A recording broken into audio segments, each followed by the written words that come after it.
Halo. Assalamualaikum warahmatullahi wabarakatuh. Ketemu lagi dengan saya Andri di channel 3F Ngobras. Tuh, ngobrol santai mas bro. Betul, oke. Tapi pertama-tama sebelum kita bahas ya apa yang akan kita bicarakan hari ini, jangan lupa dulu tetap like, comment, and subscribe biar channel saya cepat mendapatkan fulus atau gajian. Oke. Mungkin kemarin saya sudah membahas tentang sepak bola ya, di mana timnas Indonesia melawan Australia, dan itu kabar yang cukup menggembirakan ya, meskipun ada sih saya dengar tadi berita pagi-pagi ya, katanya ada yang senil, katanya kan dia bekas duta di Indonesia gitu kan, kalau tidak salah negara Polandia atau negara mana ya. Saya rasa dia tidak salah-salah juga sih gitu kan, justru dia coba mengingatkan lebih baik, kita kan negara-negara besar nih. Nah, dengan negara besar pasti banyak sumber daya manusia yang hebat dalam bersepak bola ya. Tapi karena kita mungkin butuh proses yang cepat gitu kan, karena kan kita ketahui dari dulu itu kan Indonesia kok susah banget itu untuk maju ke tingkat berikutnya, dan itu mungkin salah satu cara PSSI sekarang ya dengan naturalisasi ya, karena kan itu juga bukan mutlak orang negara lain, itu ada faktor keturunan, ada gen dari negara Indonesia. Oke. Hoplah kita mengus kembali dibahasnya. Pokoknya kita mah tetap dukung timnas Indonesia ameh jadi mu juara ya, tapi minimal asup ke Piala Dunia maksudnya ulah muluk-muluknya. Oke. Sekarang kita akan membahas tentang musik. Bisa dibilang sekarang kebutuhannya bagi orang-orang yang mungkin untuk bekerja, untuk jalan-jalan, untuk lari sekalipun ya. Sekarang pasti orang mendengarkan musik gitu kan. Karena musik mungkin suatu kegiatannya dianggap bisa membuat kita agak sedikit fresh gitu kan, mungkin menghilangkan kesetresan diri gitu kan. Oke. Dan musik yang akan kita bahas kali ini adalah tentang grup band Linkin Park. Oke, kita pasti tahu siapa Linkin Park, khususnya remaja tahun 90-an ya. Dan kita ketahui Chester Bennington kan meninggal pada tahun 2017 ya, dan tepatnya itu sangat mengerikan ya. Dan itu membuat mungkin semua pecinta dari Linkin Park, fans dari Chester Bennington sangat kehilangan sekali ya, karena meninggalnya juga tragis banget itu kan, tidak usah dibahas. Pokoknya udah, yang sudah meninggal mah sudahlah, kasihannya gitu, jangan usah dibahas apa yang menyebabkan kematian dari Chester Bennington. Itulah setelah kepergian dari Chester Bennington, Linkin Park pakem gitu kan. Dari situ perubahannya dari mulai mungkin sang drummer ya, kelihatan banget karena sang drummer kehilangan banget ya untuk sosok Chester Bennington ya. Dia katanya sampai berita yang saya dapat ya, jadi dia itu mangkir dari latihan, dipanggil susah, dia selalu menghindar gitu kan apa disuruh untuk berkumpul itu kan. Dan akhirnya Linkin Park merekrut ya vokalis baru, dan inilah yang menjadi kontroversi gitu kan, dimana ada sebagian yang mungkin yang menerima, tapi sebagian juga ada yang tidak ya, apalagi kalau konteksnya dengan keturunan dari Chester Bennington itu sendiri gitu kan. Nah, nanti kita bahas aja lah tentang polemik yang terjadi ya dengan kedatangan sang vokalis baru dari Linkin Park. Mungkin sekarang kita bahas dulu siapa sih vokalis barunya gitu kan, nanti untuk bahas tadi polemiknya ataupun semacam hal sifatnya kontroversi di belakang saja. Oke, kita masih sekarang yang positif saja dulu. Oke. Jadi kita ketahui vokalis baru itu adalah namanya Emily Armstrong ya, dan dia merupakan vokalis baru dari Linkin Park ya, dan itu direkrut pada tahun 2004 sekarang gitu kan. Dan Emily ini punya karakter suara ya mungkin kuat dan mendesak ya. Mungkin bilang mendesak karena dia, kalau saya rasa ya, lebih cocoknya itu sih grang gitu kan. Emang background dari Emily Armstrong itu dulunya grang gitu kan, dan emang ini karakteristik dari vokalis grang gitu kan, teriakannya gitu kan. Kalau Chester Bennington kan kita ketahui ya, dia meskipun logikanya tinggi, dia bisa juga dengan nada-nada rendah yang sangat enak didengar gitu kan. Nadanya kalamnya itu bisa enak didengar ya, apalagi kalau saat scream gitu kan. Wow, luar biasa mas. Wow, luar biasa mas bro. Keren pisan Chester Bennington. Oke. Kita ketahui Emily Armstrong ini nama lengkapnya itu Emily Marcia Armstrong gitu kan, nama lengkapnya itu kan. Kalau mungkin panggilannya Emily Armstrong ya. Oke. Dia merupakan kelahiran 6 Mei tahun 86 ya. Jadi kalau sekarang 2024 berarti 38 tahun. Wow, itu udah tua banget ya. Dan dengan karakter suara seperti sekarang itu kan, usia 38, karakter suara screamnya wow, bikin ini saya takut ini, dengan usia seperti itu kan ini kan beresiko gitu kan, apalagi dia kan dari mudanya emang membawakan lagu-lagu seperti itu kan. Dan tapi kalau dia mampu ya sudah, apa yang penting Linkin Park sukses ya, karena saya juga bagian dari penyuka dari lagu Linkin Park gitu kan. Saya sangat menyukai lagu-lagunya ya. contohnya banyak banget ya. Jadi contohnya Crawling saya suka banget, Indian saya suka banget ya, One Step Closer, wah nama. Nah itulah One Step Closer yang juga diminati oleh Emily Armstrong gitu kan. Oke. Dan yang luar biasa, Emily Armstrong ini selain dia penyanyi ya, dia juga seorang penulis dan pemain gitar gitu kan. Dia dah bermain gitar dari usia 11 tahun gitu kan. Dan dia juga belajar menulis lagu gitu kan, bernyanyi saat usia 15 tahun. Jadi dia emang dari kecil sudah bakat bernyanyi dan bermain musik gitu ya. Oke. Dan sebenarnya Emily Armstrong ini bukan seorang yang sukses dalam bidang pendidikan gitu kan. Jadi dia di masa remaja dia putus sekolah ya, mungkin kalau di kita sekolah menengah atas SMA udahnya tetamat ulah dicontohnya penting kita mah sekolah. Jadi karena musik itu sebagai hobi itu kan mungkin lah menjadi mata pencarian, tapi jangan dilupakan sekolah. Eta mah penting, bukan hanya untuk bekerja tapi untuk pengetahuan kita kan. Jangan sampai kita terus dibodohi sama orang luar gitu kan. Apa nama sekolah penting ya temannya kudu. Oke. Dan akhirnya setelah dia memutuskan untuk tidak selesai dari sekolahnya atau SMA-nya itu, dia akhirnya memutuskan untuk bermain band. Dan bandnya itu apa? Coba tebak. Band rock. Ya sesuai dengan harapannya. Kita akan bahas dia adalah membawakan band rock itu kan di usia mudanya. Oke. Karena menurutnya musik adalah salah satunya hal yang membuatnya tetap termotivasi dalam hidup. Nah ini ulahnya tetap kalau Subhanahu wa Ta'ala nya ku agama mata orang termotivasi untuk hidup, termotivasi untuk mencari uang gitu kan. Musik itu mungkin salah satu yang sifatnya cuma penunjang saja ya, jangan dijadikan hal yang utama sebagai motivasi dalam hidup gitu kan. Agama lah ngeselah kalau Subhanahu wa Ta'ala punya ulah salah bisi musyrik punya olah salahnya saya, tapi tidak intinya mah saya tetapnya hal-hal seperti ini mah saya tetap fanatik. Saya juga bukan orang baik ya, tapi saya tetap menuju ke arah sana, ke arah yang lebih baik gitu kan. Kita hidup tidak hanya di dunia ya, nanti di akhirat juga akan mempertanggungjawabkan apa yang kita jalani di saat ini. Itulah saya ada ceramah setik tidak nawan baik ya kehalusan mah nawannya setik gitu ya.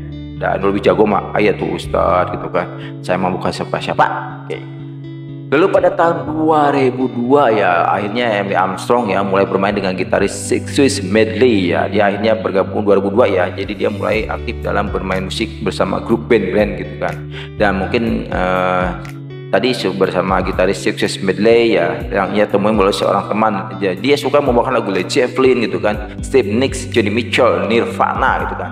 Itulah lagu-lagu kegemaran dari Emily Armstrong. Jadi emang arahnya sih emang rock dari dulu ya, khususnya kalau Nirvana ya kan gerang banget gitu kan. Dan saya juga lihat karakter musik atau karakter suara ya, karakteristik suara dari Emily Armstrong ini saya rasa dia gerang banget gitu kan, dengan teriakannya serak gitu kan. Tapi lah tidak apa-apa lah, Niki Kakuyi sudah memilih khususnya Mike Shinoda ya, karena Mike Shinoda yang terlihat sangat menginginkan sosok dari Emily Armstrong ini. Oke. Lalu pada Maret 2005 ini kita bahas sejarah dari Emily Armstrong dulu ya. Nanti kita lihat video dia ya, bagaimana dia bermain ya, atau dia bernyanyi gitu kan saat dia bermain bersama Linkin Park. Oke. Kita bahas dulu sejarah dari Emily sampai dia masuk bergabung dengan Linkin Park. Oke. Tadi baru 2002 ya. Jadi sekarang kita akan bahas tahun 2005, tepatnya bulan Maret gitu kan. Emily dikenal ini bukan Emily Armstrong kalau dulu ya, nama awal tahun 2005 jadi punya nama semacam nama panggilannya khas gitu kan. Jadi dia dulunya Epiphany gitu kan, Epiphany, dan Epipandanya Epiphany namanya.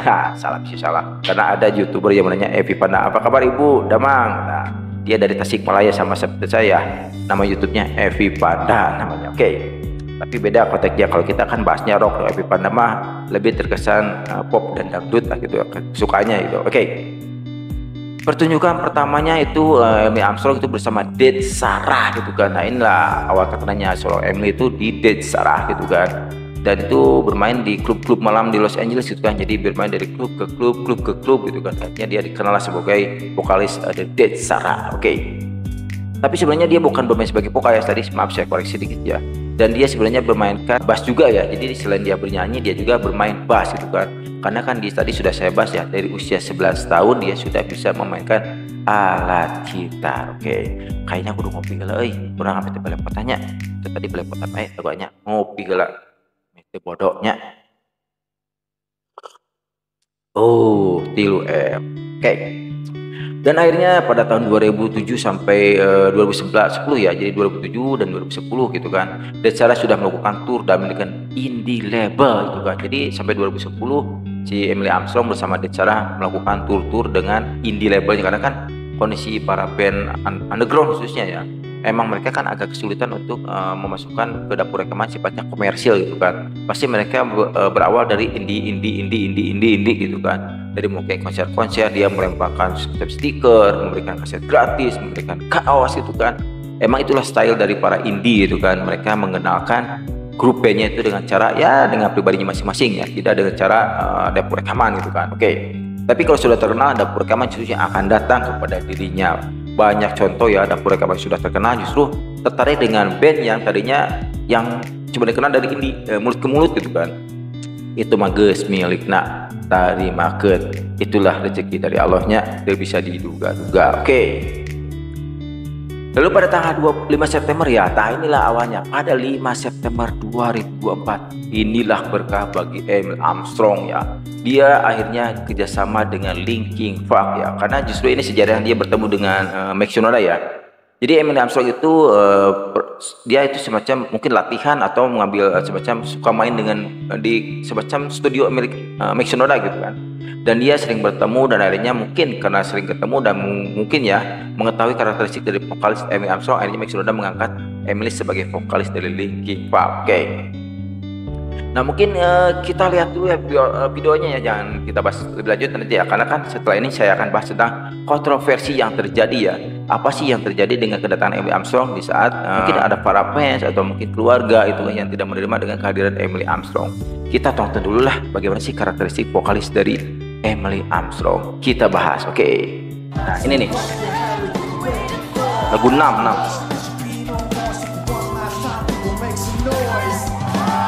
Nih vokal kalamnya.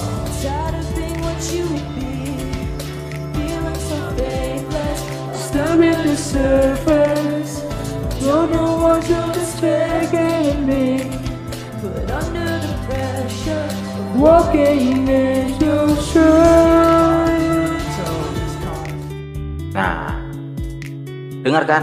Emang kalau kita kayaknya jangan paksain ya Emily Armstrong harus sama dengan Chester Bennington. Kayaknya nggak bisa gitu kan, karena pertama Chester seorang laki-laki, Emily seorang perempuan ya, pasti pita suaranya itu akan berbeda gitu kan. Nah ini yang kita dengar tadi ya, waktu lagu slownya juga kan emang maaf ya, bukan tidak dapat, tapi mungkin yang terbiasa dengan Chester Bennington itu merasa kok kieu, kok gini, kok gitu, kok kieu, kok gini, kok gitu, itu kan. Nah, pasti itulah pertanyaan yang pertama keluar dari fans Linkin Park yang biasa terdengar Chester Bennington banget gitu kan. Tadi mungkin mendengar pas pertama lagu kok gini ya gitu kan, beda banget ya. Iyalah, jangan dipaksakan untuk sama dengan Chester Bennington, pasti beda. Oke, kita lanjut bagaimana karakteristik saat dia teriak. Oke. Nah, dengarkan, itu tadi teriakannya ya, tadi sudah saya bahas, jangan samakan dengan Chester Bennington. Jauh banget jelasnya, karena kan Chester Bennington justru saya rasa ya, saya kan sering banget ya dengerin lagu Linkin Park gitu kan. Jadi walaupun dia teriak itu kena banget gitu kan, feel-nya dapet gitu kan, nadanya dapet gitu kan. Jadi dengan musik itu kayaknya udah seirama gitu kan. Jadi saat distorsi keluar tuh emang teriakan si Chester itu luar biasa banget gitu kan. Dan mungkin ini Emily masih membutuhkan proses gitu kan. Tidak bisa mungkin Emily langsung bisa menyesuaikan dengan Linkin Park yang mungkin secara notabene kedulunya gitu kan, lagu-lagunya luar biasa dan udah mungkin sudah nempel di telinga para fans dari Linkin Park gitu kan. Jadi pasti saat orang mendengar pertama kali Emily, wah kieu, nah gitu, ini begitu, wah ujungnya teh kieu, nah gitu, ini begitu, wah ujungnya teh. Nah itulah yang pasti akan keluar kata-kata dari para pecinta Linkin Park ya. Tapi kalau menurut saya sih jangan terlalu langsung diponis dia jelek ya. Siapa tahu mungkin di lagu kedua, lagu ketiga gitu yang baru. Tapi kalau dia membawakan lagu baru gitu, jangan membawakan lagu Chester, saya rasa mungkin jadi ada perbedaan yang lain gitu kan. Contohnya lagu yang barunya, single yang baru kan itu juga justru itu memperlihatkan karakteristik dari si Emily Armstrong itu sendiri ya. Oke, tadi kayaknya saya kurang pas ya dengan teriakan atau screamnya dari Emily. Mungkin ada yang lebih keren itu screamnya. Kita lihat dulu, oke. Saya pengen lihat. Dengar gak kalian? Dengar gak tuh pas di ujung tadi? Dengar nggak? Palas kan? Jadi dia emang Kalau ya mungkin karena faktor usia juga ya 38 tahun harus dipaksakan lagu seperti itu ya. Jadi kayaknya untuk Linkin Park ke depan ini cuma masukan saja ya. Jangan dibiasakan atau jangan memaksakan seorang Amy Armstrong membawakan lagu-lagu Linkin Park dengan versi Chester Bennington ya. Saya rasa akan kasihan banget ya. Saya rasa akan kasihan banget gitu kan. Berarti saya untuk lagu yang single yang baru sekarang gitu kan, saya rasa itu mungkin agak sedikit cocok ya, agak masuk gitu kan. Nah itulah mungkin karakteristik dari Emily Armstrong ya.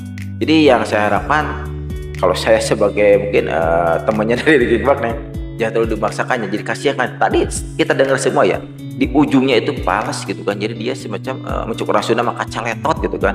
Mungkin karena tingginya tidak kesampaian gitu kan. Kalau Chester Bennington, wow, dia sampai 17 detik teriak, wow, bisa sampai luar biasa. Nah itulah, jadi saya rasa untuk semua ya para pendukung atau fans dari Linkin Park ya, kita jangan terlalu memaksakan Emily Armstrong untuk sama dengan Chester Bennington itu, karena punya karakteristik masing-masing yang berbeda ya. Jadi ya kita nikmati aja lah, karena kan yang namanya musik nikmati lah, resep tinggalkan ya, resep tuluikan gitu kan intinya. Jangan kritik terlalu dalam itu. Saya bukan mengkritik ya, tapi cuma saya menyarankan ya. Tapi kedepannya ya saya tetap sih menyukai untuk Linkin Park, karena saya menyukai musiknya itu enak banget itu kan. Jadi Linkin Park itu saya suka yang pertama Mike Shinoda dengan rapnya luar biasa, yang musiknya luar biasa. Meskipun sekarang nih dalam hal musik ya, Linkin Park kan ditinggalkan dengan pemain drum ya, dan sebentar lagi kata isu yang beredar nih, sang gitaris juga akan pergi gitu kan.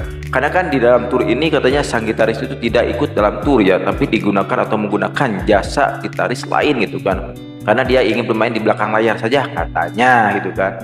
Tapi ujung-ujungnya saya dengar berita terakhir justru dia akan meninggalkan Linkin Park. Sayang banget ya, bandnya sudah besar, bandnya sudah wah kompak banget kita, harus pergi. Mungkin gara-gara ya, mungkin kedatangan Emily juga salah satu dampak ya. Dan mungkin ya kepergian Chester Bennington itulah dampak utama dari Linkin Park seperti sekarang ya. Tapi tenang naon, pasti bisa Linkin Park move on ya. Saya percaya Mike Shinoda bisa bertahan untuk Linkin Park. Meskipun katanya Mike Shinoda sempat untuk mengganti nama Linkin Park gitu kan. Nah sekarang kita bahas kontroversi yang terjadi apa saja sih gitu ya di dalam kedatangan Emily Armstrong ini. Oke, kita bahas. Let's check this out. Nah, kita sekarang akan bahas tentang hal-hal sifatnya kontroversi, tidak mengenakan. Pokoknya hal sifatnya negatif lah, berinya anggap negatif tapi pokoknya negatif boleh dibahas. Mata stres karena hulunya, kita mau berpikiran positif, pokoknya sampai stresnya gitu. Oke. Jadi hal sifatnya kontroversi dan mungkin dianggap tidak menyetujui kedatangan Emily Armstrong itu justru datang dari anak dari sang vokalis Chester Bennington gitu kan. Anak Chester Bennington ini keras sekali ya, dia memprotes ya kedatangan Emily Armstrong, dan dia juga protes kepada Mike Shinoda juga katanya kan. Dia sampai mengatakan itu Emily itu terafiliasi dengan gereja Scientology gitu kan. Jadi gereja yang disebut sebagai gereja artis yang punya akses terhadap teknologi canggih gitu kan. Itu yang dikeluarkan oleh anak dari Chester Bennington. Lalu dia juga mengungkapkan para Emily Armstrong ini pernah mendukung Danny Masterson gitu ya, terdakwa kasus pemerkosaan. Jadi anaknya Chester ini tidak menyukai ya, karena dia justru katanya Emily pernah mendukung seseorang yang justru melakukan hal sifatnya tercela gitu kan. Ya itu yang membuat salah satu alasan anaknya Chester sangat menolak dengan kehadiran Emily Armstrong. Oke. Dan katanya juga Linkin Park akan membuat keputusan yang gegabah. Nah ini mungkin diarahkan kepada Linkin Park ya, untuk mungkin di dalamnya ada Mike Shinoda juga ya, karena kan sekarang leadernya Mike Shinoda gitu kan. Dimana katanya pengumuman posisi vokalis barunya dilakukan saat bulan pencegahan bunuh diri internasional. Dan ini dianggap tidak peka katanya dalam kondisi keluarga mendiang Chester Bennington gitu kan. Jadi anaknya tersinggung ya di saat dunia lah merayakan, atau bukan merayakan tapi memperingati ya bulan pencegahan bunuh diri gitu kan. Tapi katanya justru Emily Armstrong diperkenalkan. Itulah membuat mungkin anaknya Chester Bennington kecewa banget ya. Jadi semacam kok tengah hargaan ke orang teh, orang keluarganya ya, orang ke bersedih gitu kan. Nah begitu itu nah orang temukan antara Chester Bennington dan anaknya, saya yakin ya nanti mereka yakin bisa damai kembali ya, karena kan tetap ya nanti kan ujungnya kan di Linkin Park kan ada royalti ya untuk anak dari Chester Bennington, karena kan Linkin Park tanpa Chester Bennington tak apanya. Kan ciri khas dari Linkin Park ya Chester Bennington gitu kan. Chester Bennington ya Linkin Park gitu kan, itu namanya simbiosis mutualisme antara Chester dan Linkin Park. Oke. Dan kini setelah kepergian dari ya tadi sang drummer gitu kan, Akhirnya formasi dari Linkin Park ya sekarang digawing oleh Mike Shinoda, Brad Delson, Dave Farrell, John Hunt gitu, Emily Armstrong dan Carl Fritan. Oke. Bapak gitu dah, ibu baik guys, itulah pembahasannya tentang musik dari Linkin Park. Isuk kita bahas yang lainnya. Oke, assalamualaikum warahmatullahi wabarakatuh. Ciao dadah. Yo.